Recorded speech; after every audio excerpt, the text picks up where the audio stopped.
The trench ghosts are the damned souls of dead heretics. Turning from God in life, they are refused entry to heaven, and through punishment for failure or the fickle whims of their demon patrons, they are cast out from hell. Now denied passage to the divine planes of either side, they are trapped in a semi-corporeal form upon the mortal plane.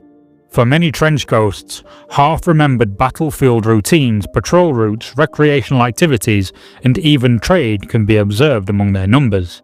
For the few though, such as the heretic priests who are damned to this fate, there are echoes of their command positions in death. Arising in their undeath as the nobility, commanders and leaders of the dead in a strange parody of their life, these commanders have vague recollections of the half-remembered desires to climb the hierarchy of the heretic command structures that they served in life. Even in death, these heretic priests thirst for glory and power. With the ambitions of their life denied to them, they create kingdoms of the dead under their command. These foul shades feel compelled to pursue goals they barely remember, or perform glorious deeds. Equipping themselves with cruel scepters and makeshift crowns, they rule in death as tyrants. Bestowing upon themselves meaningless titles and honorifics, the most powerful of them become known as ghost kings. These lords of the dead surround themselves with others to create a court of the damned. The ruins of no man's land, such as basilicas and temples, play host to this ghastly nobility and are the seat of governance from which their crazed policies and proclamations are announced to the dead. This holds little meaning to those they view as their subjects, however, as existence for many trench ghosts is one of forever repeating the same day. This creates within the Ghost Kings a deep despair and fuels their hatred for the living, as their slow decay of their ghostly form marches ever on to the madness of the sentient black dust which will remain when their ghostly form fades away. While every trench ghost shares this ultimate fate, they also share their lord's seething hatred for the living. As such, when the living wander too near, the trench ghosts, sensing life of all kinds from faithful to demon, heretic to grail cursed alike, silently drift into rank and unit formations.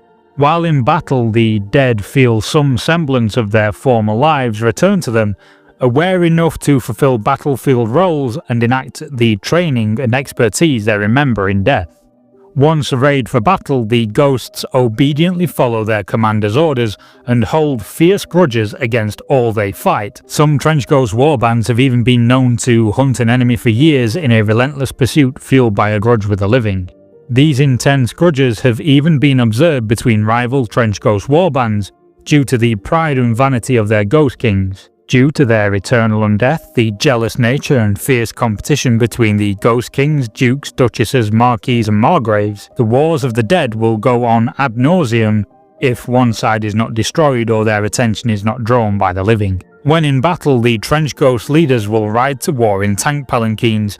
These are the armoured vehicles and broken tanks that scatter no man's land, animated by trapped souls and forced to serve the Ghost King in eternal servitude. There are many ways a tank palanquin may be animated. Some are pulled along by enslaved wraiths.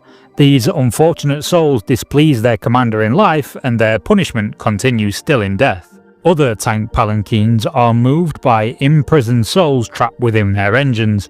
The cruelty of the ghost commanders knows no bounds, and they will grind a servant into dust before encasing them within the engine.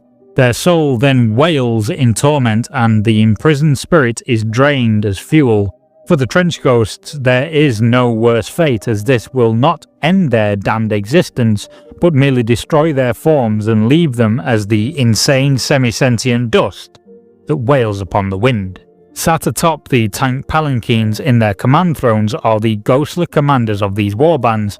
While the tank palanquin itself may be rusted and wrecked beyond repair to the living, to the lord who rides atop it, it is a formidable weapon of war.